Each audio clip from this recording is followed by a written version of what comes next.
Assalamualaikum. Here is Dr. Rabi Yasmin Khosa. I hope you guys will be fine. So let's see what we have today in our subject lasers. So our today's topic is light amplification and its relation with amplification gain. Let's see what is that. So first is light amplification. This light amplification is very important for the laser. If we don't get this light amplification, so we can't get the laser. We have already studied it about light amplification. Okay, we know that जब हमारे पास laser device होता है तो उस laser device में हमारे पास optical resonator होता है। ऑप्टिकल रेजोनेटर में हमारे पास दो मिरर्स होते हैं और इन दो मिरर्स के बीच में एक एक्टिव मीडियम होता है और वो जो एक्टिव मीडियम है उसके पास मेटास्टेबल स्टेट भी होती है और उस मेटास्टेबल स्टेट होने की वजह से उसमें पॉपुलेशन इन्वर्जन क्रिएट होती है। ठीक है, और जब हमारे पास कोई फोटान स्पॉन्टेनियस एमिशन से आता है तो वो फोटान उस पॉपुलेशन इन्वर्जन होने की वजह से फर्दर स्टिमुलेटेड एमिशन प्रोड्यूस करता है और उस स्टिमुलेटेड एमिशन की वजह से a lot of amounts of photons emit और जब बहुत ज़्यादा फोटान एमिट होना शुरू हो जाते हैं तो लाइट एम्प्लीफिकेशन होती है। और ये जो लाइट एम्प्लीफिकेशन हो रही है ये हमारे पास किस वजह से हो रही है? उस एक्टिव मीडियम की वजह से हो रही है। अगर वो एक्टिव मीडियम ना हो तो ये लाइट एम्प्लीफिकेशन कभी भी नहीं हो पाएगी। सही है। और हमने ये भी देखा था हमारे पास जो ऑप्टिकल रेजोनेटर है उसके जो दो मिरर होते हैं उनमें से एक मिरर जो होता है वो क्या होता है, उसकी रिफ्लेक्शन कम होती है, 99% होती है आई थिंक, तो जिसकी वजह से कुछ लाइट बाहर एमिट हो जाती है और वो हमें लेज़र की फॉर्म में मिलती है। तो लेज़र को बाहर एमिट होने से पहले पहले हमने क्या करना होता है, उसको एम्पलीफाई करना होता है। सही है। और एम्पलीफाई के लिए हमें एक्टिव मीडियम लाजमी है और यही कुछ यहाँ पे दिया हुआ है। A laser consists of amplifier placed within the optical resonator and the output of the laser is extracted through the partial reflector, and this is in the optical resonator, and the input is produced by pumping source. So हम ये चाहते हैं हमारे पास population inversion हो और population inversion से पहले पहले हमें क्या करना होगा कि जो ग्राउंड स्टेट में हमारे पास इलेक्ट्रॉन्स हैं उनको हम अपर स्टेट में लेके जाएं और उनको हम अपर में ले जाने के लिए हमें किसकी पंपिंग सोर्स की जरूरत पड़ती है। सही है। और this signal falls on inverted side of active medium. तो ये एक्टिव मीडियम का इन्वर्टेड साइड कौन है? वो वाली साइड जब ये इसमें पॉपुलेशन इन्वर्जन हो जाए, और पॉपुलेशन इन्वर्जन जब होगी तो उसके बाद हमारे पास जो भी photon electron lower energy state में आएगा वो स्टिमुलेटेड एमिशन के प्रोसेस में आएगा। सही है। It stimulate the emission of cascade of electron. Of course जब स्टिमुलेटेड एमिशन होने लगेगी तो बहुत ज़्यादा अमाउंट ऑफ इलेक्ट्रॉन्स एमिट होना शुरू हो जाएंगे। उसके बाद the active medium is also known as optical amplifier. Of course active medium की वजह से लाइट एम्पलीफाई होना शुरू हो जाती है तो इस वजह से इसको ऑप्टिकल एम्पलीफायर भी कहते हैं।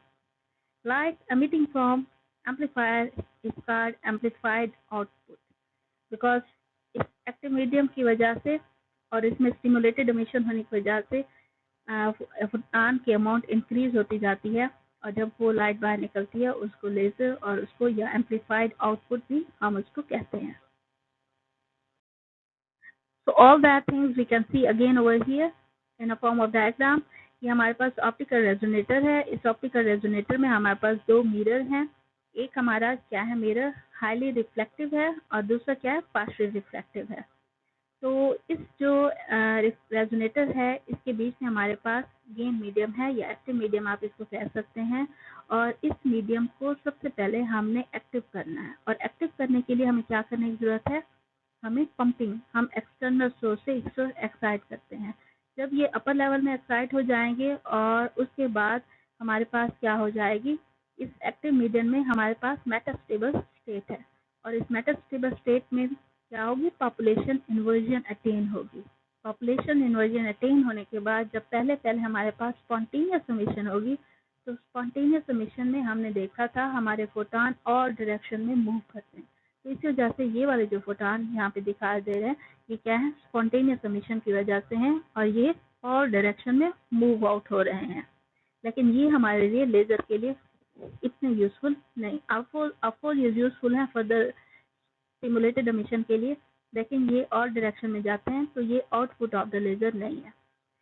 अच्छा, अब ये जो स्पॉन्टेनियस एमिशन की वजह से फोटॉन निकलेगा, ये इसमें जो पॉपुलेशन इन्वर्जन हुई है उनको स्टिमुलेट कर सकता है, डाउनवर्ड डायरेक्शन में ला सकता है। स्टिमुलेट होने के बाद जो फोटॉन निकलेगा वो बाहर की तरफ मूव करेगा, तो फिर ये दोबारा रिफ्लेक्ट बैक होगा और मजीद को रिमूव करवाएगा। इसी तरह से ये इसके अंदर मूव करता रहता है और नंबर ऑफ फोटॉन इंक्रीज होते रहते हैं, तो ये एम्पलीफाई होता है इस रेजोनेटर में।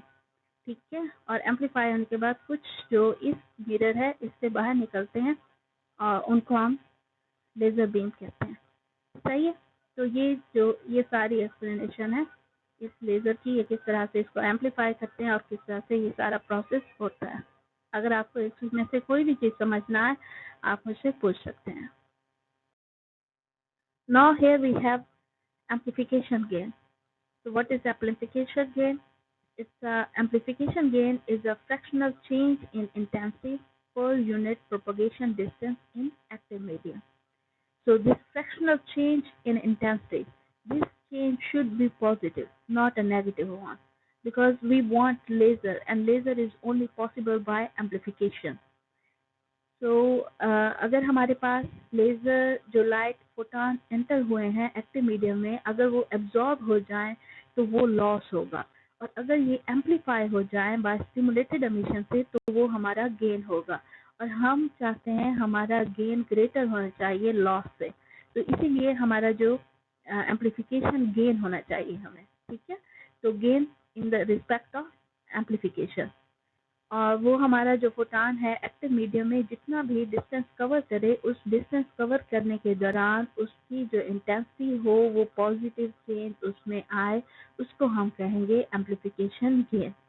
और एम्पलीफिकेशन गेन को मैथमेटिकली हम लिख सकते हैं fractional change in intensity with respect to distance within active medium, और ये जो डिस्टेंस कवर करेगा विद इन एक्टिव मीडियम में, और अगर एक्टिव मीडियम ये है इसी वजह से वहाँ पे क्या होगा, स्टिमुलेटेड एमिशन होगी, स्टिमुलेटेड एमिशन से नंबर ऑफ फोटॉन इंक्रीज हो जाएंगे और फिर हमें क्या मिलेगा, एम्पलीफिकेशन गेन मिलेगा। तो ये है हमारा major purpose. Okay, amplification gain अभी हमने पीछे देखा है वो क्या है, fractional change in intensity with respect to distance जो वो कवर कर रहा है एक्टिव मीडियम में। अगर आपको कहा जाए कि ये है एम्पलीफिकेशन गेन, और एम्पलीफिकेशन गेन की वैल्यू कितना है, 4 पर सेंटीमीटर, इसका मतलब ये है कि जो फोटॉन एंटर हुआ है एक्टिव मीडियम में, तो 1 सेंटीमीटर डिस्टेंस कवर करने के बाद उस एक फोटॉन से 4 मजीद फोटॉन जनरेट हुए हैं। ठीक है, तो इसको हम क्या कहेंगे, एम्पलीफिकेशन गेन। फर्स्ट करें, यहाँ पे 1 फोटॉन एंटर हुआ और इस एक्टिव मीडियम से 1 सेंटीमीटर डिस्टेंस कवर करने के दौरान मजीद 4 फोटॉन डिस्कवर हो गए हैं, तो इसको क्या कहेंगे, एम्पलीफिकेशन गेन हमारे पास कितना है, 4 फोटॉन पर सेंटीमीटर। लेकिन जो लेज़र होती है उसमें इस तरह का प्रोसेस नहीं होता, लेज़र में गेन बहुत कम होता है, और जो लेज़र मीडियम है उसमें गेन बहुत कम होता है, वो कितना होता है, तकरीबन 0.0001 पर सेंटीमीटर या 0.01 सेंटीमीटर होता है, इनके बहुत कम गेन होता है। अगर फर्ज करें कि हमारे पास जो गेन है वो क्या है, 0.0001 पर सेंटीमीटर है, तो इसका मतलब है जो फोटॉन है उसको 1000 टाइम ऑलमोस्ट इसको एम्पलीफाई करना है, तो उसके लिए जो फोटॉन है उसको एक्टिव मीडियम में तकरीबन 70 मीटर डिस्टेंस कवर करना पड़ेगा, और ये 70 मीटर ये एक लेज़र हम नहीं बना सकते कि हमारे पास एक इतना बड़ा एक्टिव मीडियम हो जिसके अंदर लेज़र 70 मीटर तक डिस्टेंस कवर करे, तो हम इतनी ज़्यादा बड़ी लेज़र नहीं बना सकते। तो ये हम पॉसिबल कर सकते हैं अगर हमारे पास रेजोनेटर लिया जाए। रेजोनेटर में हमारे पास क्या होता है, 2 मिरर है और इन 2 मिरर के बीच बैक एंड फोर्थ जो फोटॉन है वो मूव करता रहता है। तो बैक एंड फोर्थ उसके बार बार छोटी सी स्पेस में बार बार उसका डिस्टेंस कवर करने की वजह से वो ऑलमोस्ट उतना ही डिस्टेंस कवर कर लेता है जितना हमें रिक्वायर्ड होता है। तो इस तरीके से लेजर का साइज भी रिड्यूस हो जाता है और we can improve the amplification of laser. ठीक है, तो रेजोनेटर का जो एक सबसे इम्पोर्टेंट बेनिफिट है वो ये है कि लेजर का जो साइज है वो हम रिड्यूस कर सकते हैं, लेजर डिवाइस का साइज। ठीक है, okay, for the production large amplification it is necessary for the photon to travel long distance. These long distance are made practical by placing lasing medium between two mirrors. One of the mirror is total reflected and the other is partially reflected. ये total reflected रखने का purpose भी यही है कि जब ये total reflected होगा तो बार बार इससे आके टकराएगा और पीछे मूव कर जाएगा। और पार्शियल रखने का पर्पस ये है क्योंकि हमने आउटपुट नहीं लेना है। अगर ये पार्शियल रिफ्लेक्टेड ना होता तो जो हमारी लेजर है वो बस अंदर ही रह जाती है और we would not be able to get output. तो पार्शियल किस लिए रखा है, लेजर को आउट लेने के लिए, और जो ये वाला है कंप्लीट रिफ्लेक्टिव वो इसलिए है ताकि लेजर जो फोटॉन है वो एक्टिव मीडियम में ज़्यादा से ज़्यादा डिस्टेंस कवर कर सके और हमें एम्प्लीफिकेशन गेन ज़्यादा मिल सके। ठीक है, so the pair of the mirrors has to maintain high radiation density in the medium to achieve population inversion. Population inversion से ज़्यादा ये हमें किसकी ज़रूरत होता है, स्टिमुलेटेड इमिशन। और पॉपुलेशन इन्वर्जन हमारे लिए तब ज़्यादा होगी जब हम पंपिंग जितनी ज़्यादा देते रहेंगे। ठीक है, आई थिंक ये स्लाइड आपको क्लियर होगी। चलें चलते हैं नेक्स्ट की तरफ। ओके, इस स्लाइड पे हम प्रूव करते हैं ये किस तरह से एम्प्लीफिकेशन गेन हम हासिल करते हैं। सॉरी, लेट्स सपोज कि हमारे पास ये 2 एनर्जी लेवल हैं। This 2 energy level it has population inversion and then a photon comes up and first the photon comes and it gets absorbed. After the getting absorbed it goes to upper energy level and then we have population inversion, and after that the stimulated spontaneous photon comes and it causes the stimulated emission. तो इस stimulated emission के बाद हमारे पास photon laser photon मिलते हैं। और इसी तरह से हमारे पास ये क्या है, एक मीडियम है, इस मीडियम में फोटॉन आया और उस फोटॉन की इंटेंसिटी क्या थी, आई थी, और ये नंबर ऑफ फोटॉन्स थे। और उसके बाद ये एक्टिव मीडियम में से गुजरा है। एक्टिव मीडियम से गुजरने के बाद उसकी जो इंटेंसिटी है वो चेंज हो गई है, और चेंज कितना आया है, प्लस में चेंज आया है। तो इसका मतलब है इस फोटॉन की इंटेंसिटी इंक्रीज हो गई है। तो हमारे पास क्या मिलेगा, एम्प्लीफिकेशन गेन। क्योंकि हम एम्प्लीफिकेशन गेन कर रहे हैं इसी वजह से हम ये सपोज करते हैं कि हमारा जो फोटॉन है वो उनकी अमाउंट एनहांस हुई है। तो इंटेंसिटी जब बाहर आए तो उसकी कितनी है, it has increase, it's about I plus del I, और नंबर ऑफ फोटॉन्स भी इंक्रीज हो गए और ये डिस्टेंस उसने कवर किया था डेल आई। तो इस डेल एक्स डिस्टेंस को कवर करते हुए इंटेंसिटी इंक्रीज हुई है। अब इसको मैथमेटिकली देखते हैं कि एब्जॉर्प्शन रेट इज गिवन। जब वो फोटॉन आता है वो जब एब्जॉर्प्शन होगी तो तब हमारे पास उसका रेट ये है, ये हम ऑलरेडी पहले पढ़ चुके हैं। और हाँ, यहाँ पे ये क्या है, एब्जॉर्प्शन रेट में फोटॉन की अमाउंट क्या होगी, रिड्यूस होगी, तो तब ये हमें मिलता है। और रेट ऑफ स्पॉन्टेनियस एमिशन यानी कि फोटॉन की अमाउंट क्या है, इंक्रीज हो रही है, तो तब हमारे पास क्या होगा, ये प्रोसेस होगा। ऑफ कोर्स जब हमें लेजर मिलती है तो तब पहले जो इनिशियल फोटॉन आता है वो एब्जॉर्ब होता है तो वो हमें आगे क्या करता है, पॉपुलेशन इन्वर्जन उसके बाद अटेन होती है। ठीक है, तो हमने ये देखना है कि रेट ऑफ एब्जॉर्प्शन कम होनी चाहिए रेट ऑफ एमिशन से, सही है। तो इस वजह से रेट ऑफ एब्जॉर्प्शन में हमें ये इक्वेशन मिलती है, रेट इक्वेशन, और ये है स्पॉन्टेनियस एमिशन से इंक्रीज इन फोटॉन हमें ये बताता है।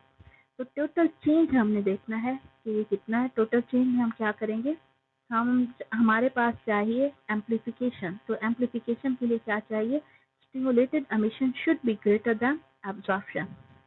So therefore the rate of change we are going to take stimulated emission is a rate minus absorption. और ये हमने पहले देखा था आइंस्टाइन कोफिशिएंट रिलेशनशिप में हमारे पास ये टर्म होनी चाहिए, सही है, B12 should be equal to B21। तो इस सूरत में हमारे पास तब ये वाली इक्वेशन हमें यहाँ पे आके मिलेगी। ये B12 ये एंड B21, इसको हम B12 ही कंसीडर करेंगे, कॉमन लेंगे और यहाँ पे हमारे पास कॉमन के बाद हमारे पास आके बचेगा N2 माइनस N1 और उस N2 माइनस N1 को हम डेल N लिख सकते हैं। ठीक है, अगर हम इस टर्म को मल्टीप्लाई कर दें दोनों साइड से h म्यू के साथ, तो तब ये वाली रेट ऑफ चेंज ये हमारे पास बन जाएगा del P over del N. ये नंबर ऑफ फोटॉन की एनर्जी के फोटॉन एनर्जी को ये शो करता है विद रिस्पेक्ट टू टाइम, और ये हमें इस तरह से इक्वेशन मिलेगी। और यहाँ पे इस इक्वेशन नंबर 2 में क्या किया, उन्होंने डी टी को बराबर की दूसरी साइड पे लेके आए हैं। ठीक है, ये चीजें आपको यहाँ तक क्लियर है। यहाँ पे हमने एब्जॉर्प्शन देखा और स्टिमुलेटेड एमिशन देखा, और हमारे पास क्या है, हमने एम्प्लीफिकेशन लेना है, तो इस वजह से रेट ऑफ चेंज क्या होगा, amplification minus rate of absorption. ठीक है, नेक्स्ट। ओके, नेक्स्ट में क्या है कि हमारे पास अगर हमारा डी टी था इक्वेशन नंबर 2 में, तो यहाँ पे ये क्या है, वेलोसिटी। अगर हमारे पास जो वेलोसिटी होती है वो वेलोसिटी क्या होती है, change of displacement with respect to time. और ये जो हमारे पास वेलोसिटी है यहाँ पे फोटॉन्स की, it's with the speed of light. So जब हमने टाइम लिया तो वो क्या होगा, डी एक्स ओवर वी। और ये हमारे पास यहाँ पे टाइम यहाँ पे था डी टी, उसकी जगह पे इसको हम पुट कर देंगे तो हमें ये इक्वेशन मिलती है। इस दूसरी इक्वेशन में हमने क्या किया है, they have taken this C to the other side and this actually become equal to the change of intensity. ठीक है, अब आपने रिलेशनशिप ऑफ आइंस्टाइन कोफिशिएंट में ही देखा था, जो B12 होता है उसकी वैल्यू ये होती है। इसकी जगह पे जस्ट इसको ऐड अप कर दिया है, और इसके बाद उन्होंने क्या किया है, अगर हम देखें तो इस इक्वेशन में और इस इक्वेशन में क्या फर्क है, इसमें जस्ट ये है, यहाँ पे एच और म्यू था, इसको इस एच और म्यू के साथ कैंसिल कर दिया गया है, और यहाँ पे सी क्यूब था और इस सी को बाहर लेके आए हैं, और इस वजह से आपको ये इक्वेशन मिलेगी। ठीक है, तो जैसे हमारी यहाँ पे डी पी और सी था, ये हमें क्या बताता है इंटेंसिटी के बारे में, तो ये डी पी था तो चेंज ऑफ इंटेंसिटी, और एग्जैक्टली यही वाली चीज हमारे पास यहाँ पे है, तो ये क्या होगा, ओरिजिनल इंटेंसिटी। तो ये हमारे पास इक्वेशन मिलती है, और अगर इस ओरिजिनल इंटेंसिटी को हम की दूसरी साइड पे लेके जाएं, तो यूं हमें इक्वेशन नंबर 4 मिलती है। और ये इक्वेशन नंबर 4 बराबर की इस साइड पे हमें क्या दिखा रही है, it is fractional change in intensity with respect to distance. So it means this is amplification gain. So this amplification gain is equal to this term. Okay, we have proved that how we can get the amplification gain with mathematically. और इसमें हमने देखा कि अगर amplification gain हम तभी हासिल कर सकते हैं अगर हमारे पास स्टिमुलेटेड एमिशन ग्रेटर है एब्जॉर्प्शन के। ठीक है, तो तब हम ये एम्प्लीफिकेशन गेन हासिल कर सकते हैं, अदरवाइज नहीं हासिल कर सकते हैं, लेकिन उसका आंसर नेगेटिव में आ जाएगा। तो अगर हम एब्जॉर्प्शन को ग्रेटर कर लें तो ये हमारे पास it's not a useful stuff, so we don't want that. Okay, हमने पीछे इक्वेशन में देखा कि ये this is a fractional change of intensity with respect to distance, and this is actually amplification gain, and this amplification gain is also, and we can write this fractional change with this sample gamma mu, and this gamma mu is actually this thing. अगर हम इस equation को देखें तो हमें कुछ important points की समझ आती है ये किस किस चीज़ पर डिपेंड कर रहा है ये एम्प्लीफिकेशन गेन। सबसे पहले अगर हम ये देखें तो ये हमारे पास क्या है, डेल एन, और यहाँ पे जो डेल एन है वो क्या है, N2 माइनस N1, यानी कि जो हायर एनर्जी लेवल है उसकी पॉपुलेशन क्या है, ज़्यादा है, और जो लोअर एनर्जी लेवल है उसकी पॉपुलेशन कम है। तो इसका मतलब है जो एम्प्लीफिकेशन गेन है वो डिपेंड करता है पॉपुलेशन इन्वर्जन पर। सो gain coefficient is positive when N2 is greater than N1, or N2 means active medium needs population inversion। जब हमारे पास यानी कि पॉपुलेशन इन्वर्जन हो जाएगी तो तभी पॉसिबल है कि हम एम्प्लीफिकेशन गेन ले सकें। जब तक पॉपुलेशन इन्वर्जन नहीं होगी हम कभी भी एम्प्लीफिकेशन गेन हासिल नहीं कर सकते। और हमने ये भी देखा है कि जब हम इक्विलिब्रियम कंडीशन में होते हैं तो बोल्ट्जमैन डिस्ट्रीब्यूशन के मुताबिक इक्विलिब्रियम में हमेशा जो ग्राउंड स्टेट होती है उसकी पॉपुलेशन ज़्यादा होती है बजाय अपर एनर्जी स्टेट के। और हम ये सिर्फ और सिर्फ अपर एनर्जी स्टेट की पॉपुलेशन तभी ग्रेटर कर सकते हैं अगर हम एक्सटर्नल कोई एनर्जी सोर्स सिस्टम को प्रोवाइड करें, और उस एनर्जी सोर्स को हम क्या कहते हैं, पंपिंग। यानी कि हम अपने सिस्टम को क्या ला रहे हैं, इक्विलिब्रियम स्टेट से नॉन इक्विलिब्रियम स्टेट में लाते हैं। तो लेज़र के लिए ज़रूरी है कि हम अपना जो सिस्टम है उसका एक पार्ट यानी कि एक्टिव मीडियम को नॉन इक्विलिब्रियम स्टेट में रखें। So the non-equilibrium distribution of atoms in active medium is created by pumping। ये pumping हम मज़ीद एक दो लेक्चर में पढ़ेंगे। ये pumping किसी तरह की भी हो सकती है, and this is always from external source। Okay, the next is the high amplification gain needs large A21। What is this? A21 is the probability of spontaneous emission। हम तो ये कहते रहे थे कि जो लेज़र है वो लेज़र डिपेंड करती है स्टिमुलेटेड एमिशन पे। जितना ज़्यादा स्टिमुलेटेड एमिशन होगी उतनी ही हमारे पास क्या होगी, एम्प्लीफिकेशन होगी। लेकिन यहाँ पे ये बता रहा है कि high amplification also depend on spontaneous emission. इसका क्या मतलब है, ज़रा सोचें इसके बारे में, इसका क्या मतलब है, why it does depend on spontaneous emission. Just little bit think about it।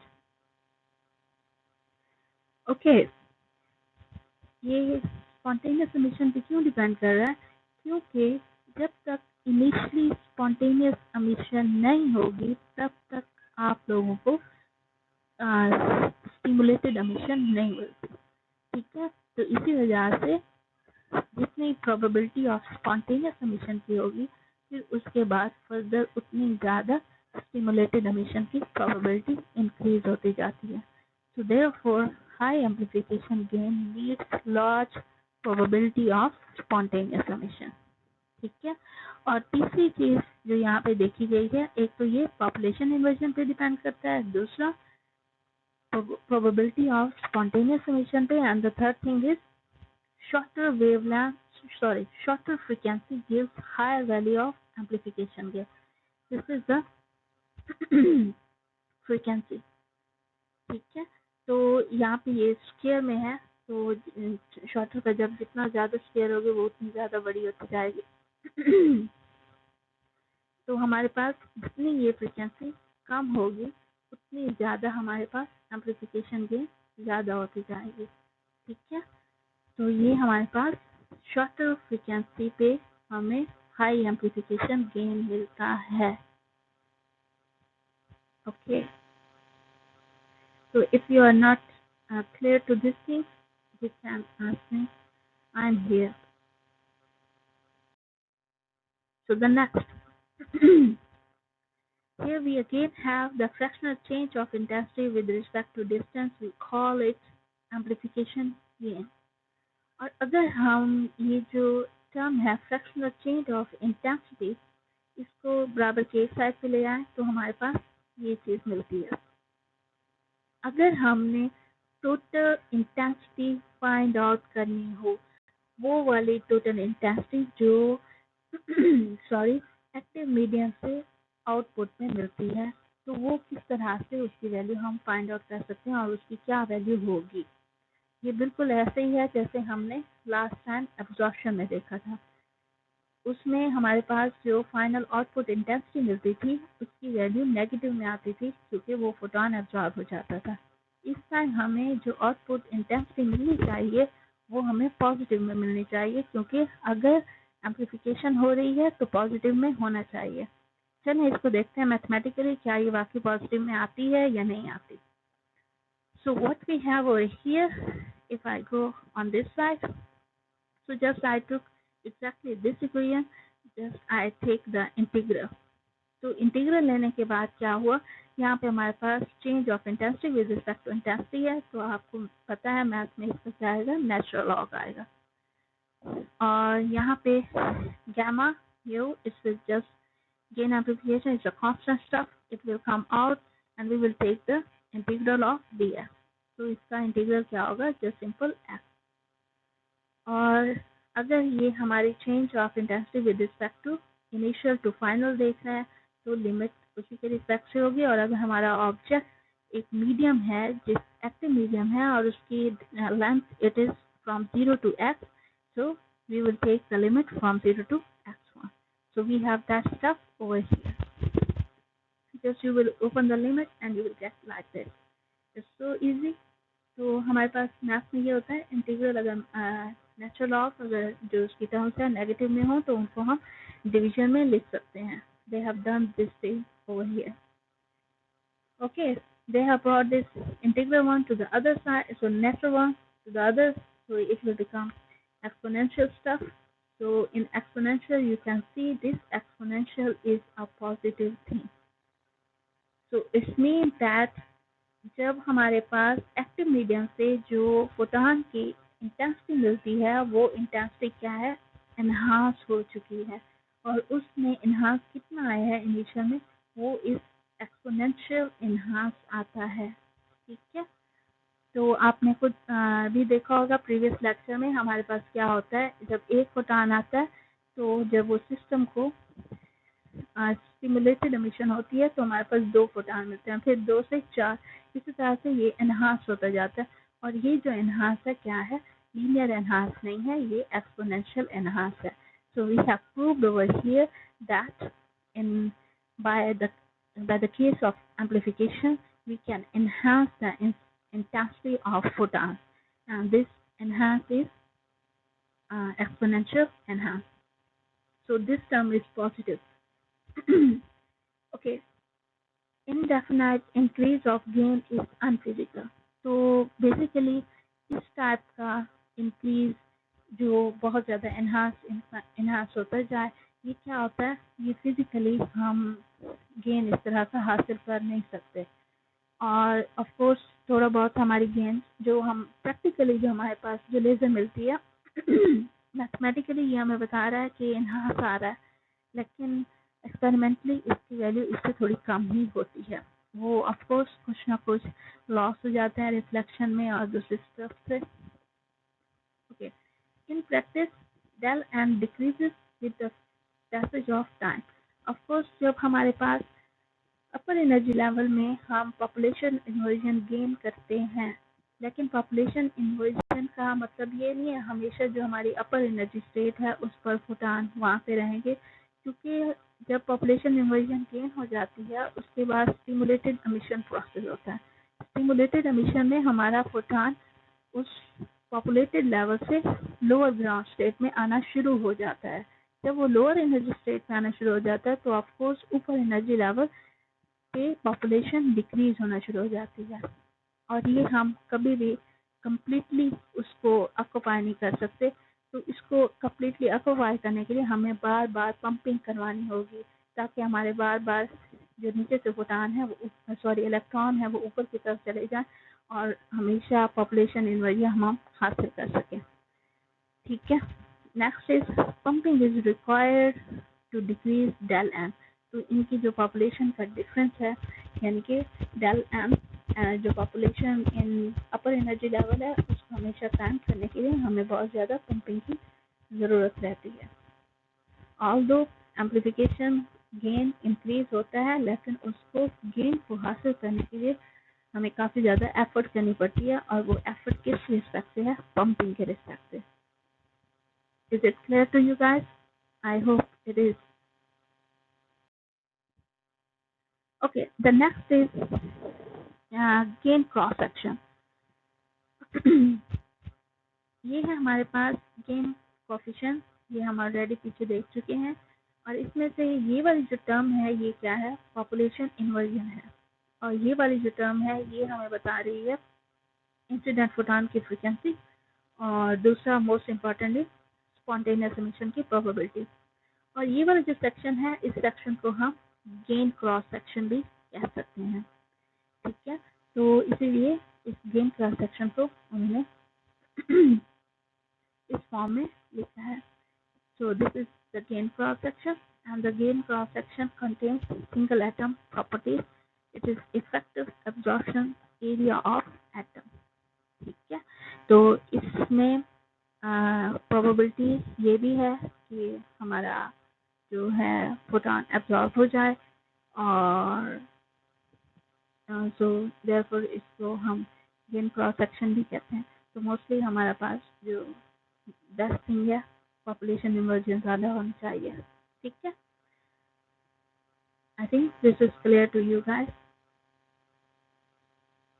So this was our lecture today. I hope you guys enjoyed. So take care. See you next time. Allah Hafiz.